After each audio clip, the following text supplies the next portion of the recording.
Assalamualaikum warahmatullahi wabarakatuh. Sebelum kita memulai pembelajaran kita hari ini, alangkah baiknya kalau kita memulai dengan membaca doa terlebih dahulu dengan kepercayaan kalian masing-masing. Berdoa dimulai. Berdoa dapat diakhiri. Oke, sebelumnya perkenalkan, nama saya Nur Asia Jamil. Di sini saya sebagai pengajar BIPA yang akan mendampingi kalian belajar mengenai bahasa Indonesia. Selanjutnya, perkenalkan, nama saya Uswatun Hasanah Maulinda. Di sini saya sebagai tenaga pengajar BIPA yang akan mendampingi kalian. Oke, langsung saja ya ke pemateri untuk materi kita hari ini, yaitu tentang keterampilan menulis esai. Adapun untuk unit yang akan kita pelajari yaitu tentang isu-isu sosial remaja. Nah, tujuannya apa? Tujuannya itu supaya kalian ini mampu menulis esai yang mana itu berhubungan dengan ranah sosial, terus akademis, dan profesional dengan gaya argumentatif. Sebelumnya, ada yang mengerti nggak gaya penulisan argumentatif itu seperti apa? Masih belum. Oke, akan saya jelaskan mengenai gaya argumentatif. Jadi, gaya argumentatif adalah sebuah karangan yang membuktikan kebenaran tentang sesuatu. Nah, dan untuk memperkuat ide atau pendapatnya, maka si penulis karangan argumentatif ini harus menyertakan data-data pendukung. Paragraf argumentatif ini harus disertai dengan fakta-fakta aktual seperti hasil penelitian, terus data, teori, ataupun pendapat dari para ahli. Nah, hal tersebut itu digunakan untuk memperkuat pendapat dari sang penulis yang ada pada paragraf tersebut. Jadi, paragraf argumentatif ini bukan hanya tulisan omong kosong saja. Intinya, kalau kita mau menulis sebuah paragraf argumentatif ini, nggak bisa kalau misalkan cuma yang ngarang aja, karena itu harus ada bukti datanya, harus ada faktanya, seperti itu. Untuk contohnya nih ya, contoh dari paragraf argumentatif bisa kalian lihat di buku BIPA yang tadi malam sudah dikirimkan, di buku BIPA 6 halaman 54 sampai 56. Nah, di situ itu kan ada penulisan tentang pro dan kontra membawa gawai ke sekolah. Seperti itu. Oke, bisa dilanjutkan, Mbak.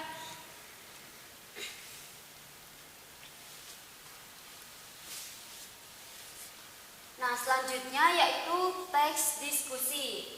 Nah, tes diskusi jenis tes yang bertujuan untuk membahas satu isu tertentu dilihat dari lebih dari satu perspektif dengan memaparkan argumen yang pro atau mendukung dan kontra atau menentang. Jadi, tes diskusi itu apa? Intinya itu apa?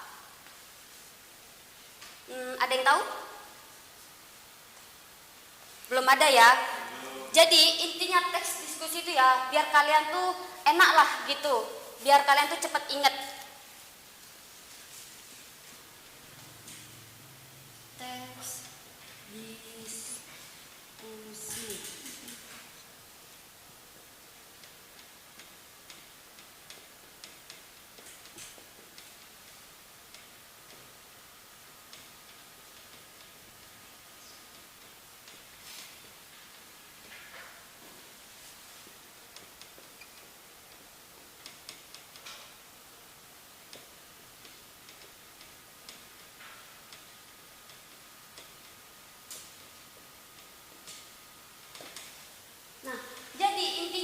Tes diskusi itu ini menyajikan dua pendapat yang berbeda antara pro dan kontra. Nah, di sanalah terjadi sebuah diskusi membahas tentang antara orang yang pro dan orang yang kontra. Dari sini paham? Udah, saya lanjut ya. Selanjutnya yaitu struktur organisasi. Nah, struktur organisasi ini ada 3. Yang pertama itu isu. Yang kedua argumen. Nah, terus yang ketiga itu resolusi atau kesimpulan. Resolusi atau kesimpulan. Nah, ada yang tahu isu itu apa? yang lain? Isu. Jadi isu itu penulis memperkenalkan sebuah isu atau masalah. Benar katanya Mbak tadi itu, yang akan dibahas di dalam suatu teks. Nah, terus kalau argumen itu apa? Pendapat. Oh, pinter. Yaitu benar, argumen itu pendapat yang mendukung dan menentang. Jadi ada yang mendukung dan menentang, atau tadi apa? Mendukung, pro dan kontra. Benar. Pada bagian ini penulis memaparkan argumen yang mendukung dan yang menentang disertai fakta, data, pengalaman penulis dan referensinya. Yang ketiga itu resolusi atau kesimpulan. Nah, kesimpulan ini penulis menyampaikan posisi atau pendapat akhir penulisnya. Nah, itu disebut dengan kesimpulan atau resolusi. Selanjutnya, paham kan dari sini? Baik. Nah, selanjutnya yaitu ciri-ciri kebahasaan itu ada 3.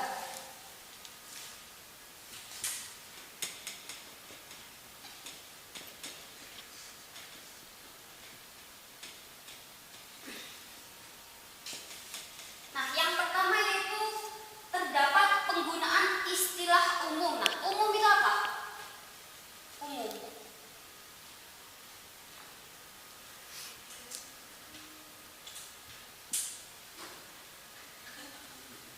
Ya, itu benar kata Mbaknya. Jadi umum itu istilah yang sudah diketahui oleh banyak orang. Nah, yang kedua yaitu terdapat penggunaan konjungsi pertentangan. Contohnya seperti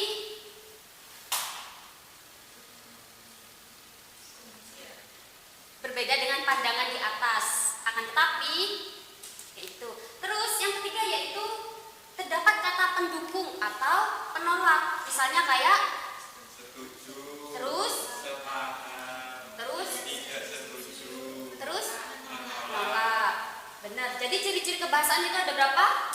3, 3. Apa aja? umum, kondisi pasangan, pendukung atau penolak, Baik, dari sini paham berarti ya kalian? paham. Baik.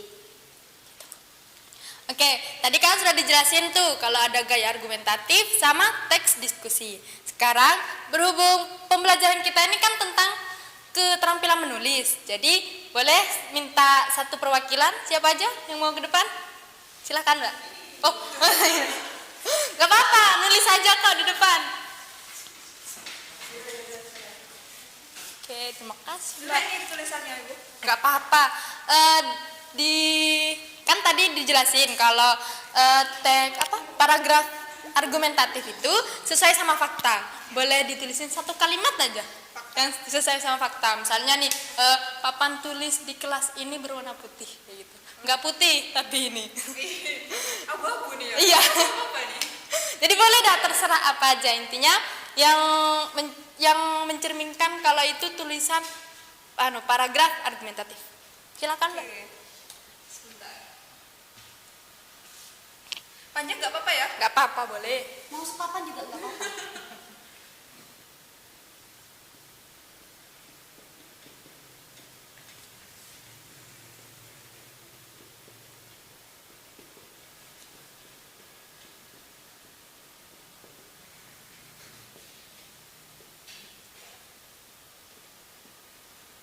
Bisa kan ya? Iya, bisa.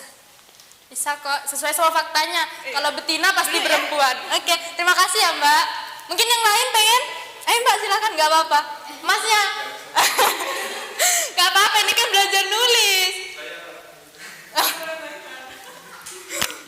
Oke, mungkin dan ini sesuai ya, kan kalau kalian sudah tahu semuanya ya pasti kalau betina itu pasti perempuan, nggak mungkin kan laki-laki. Oke, baik. Terima kasih Mbaknya tadi yang sudah menulis di papan tulis. Di sini saya punya satu kalimat yang akan saya tulis di sini, dan saya meminta kalian semuanya mengeluarkan alat tulisnya terlebih dahulu. Enggak apa-apa, boleh. Pakai apa aja boleh. Oke, di sini perlu diperhatikan ya, saya akan menulis satu kalimat. Nah, nanti kalian menulis apa ini tulisan saya ini sudah benar sesuai dengan bahasa Indonesia yang baik dan benar, atau misalkan kalau salah ya sudah kalian benarkan seperti itu. Oke?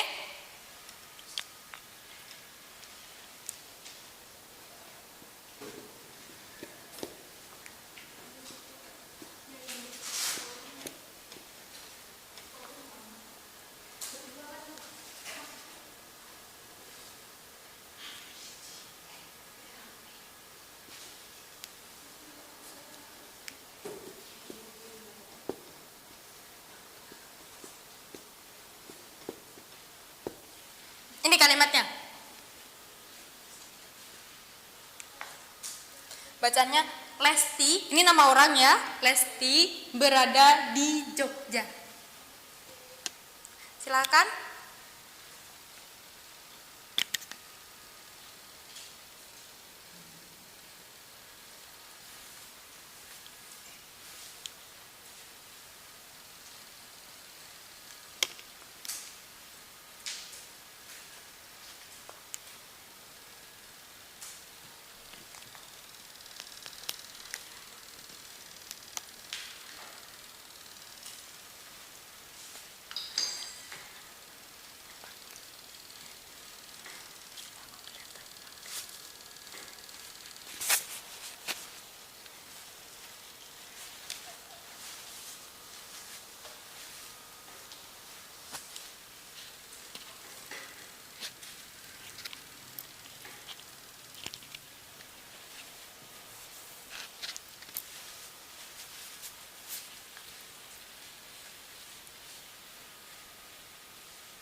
Baik, apakah sudah selesai?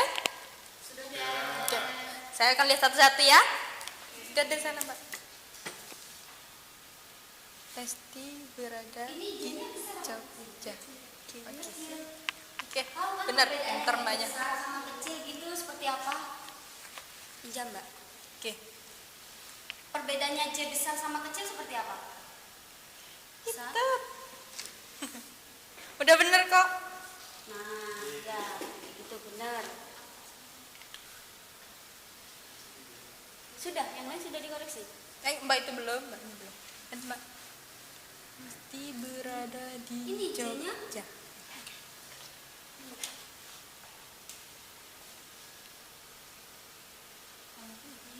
Hmm? Nah, pinter.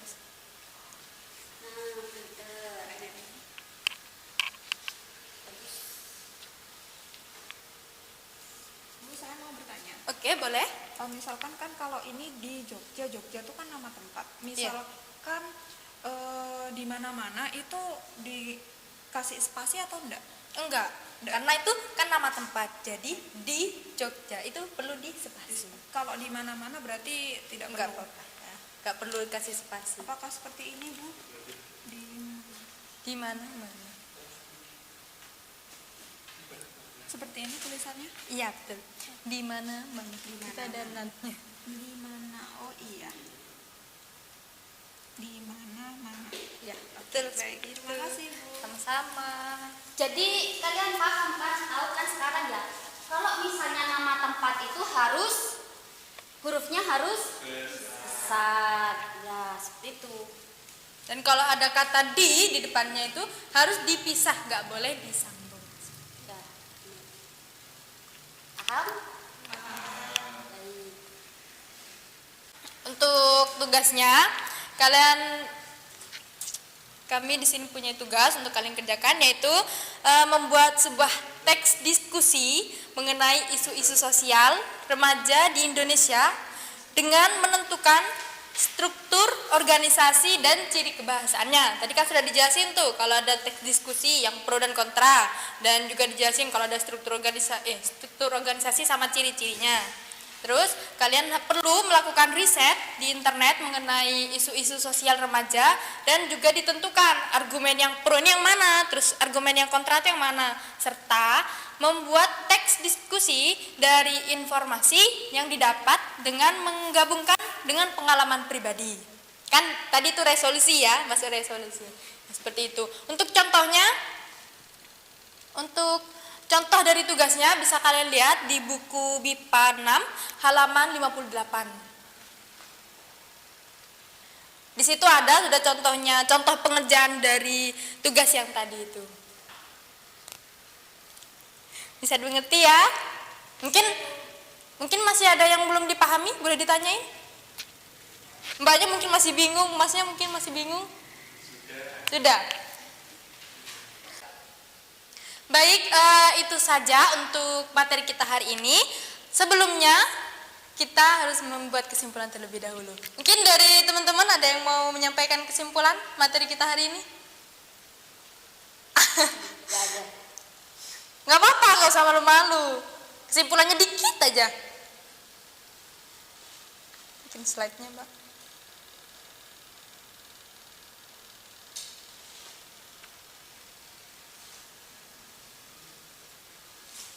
Boleh mbaknya mau? Yang lain? Oh iya. Ayo masnya. Gak mau. Oke, baik karena tidak ada yang mau supaya tidak mengulur banyak waktu ya. Jadi kesimpulannya untuk materi menulis esai ini, yang pertama itu adalah paragraf argumentatif. Jadi paragraf argumentatif adalah paragraf yang mana saat kita menulis itu perlu ada fakta yang dicantumkan. Jadi tidak bisa sembarangan menulis. Dan untuk teks diskusi, yakni teks diskusi itu meliputi dua percakapan, maksudnya ada tim kontra dan ada yang tim pro. Itu akan bisa disebut teks diskusi jika ada pendapat pro dan kontranya, seperti itu. Baik, terima kasih. Mungkin hanya itu saja yang bisa kami sampaikan. Kurang lebihnya kami mohon maaf. Wassalamualaikum warahmatullahi wabarakatuh.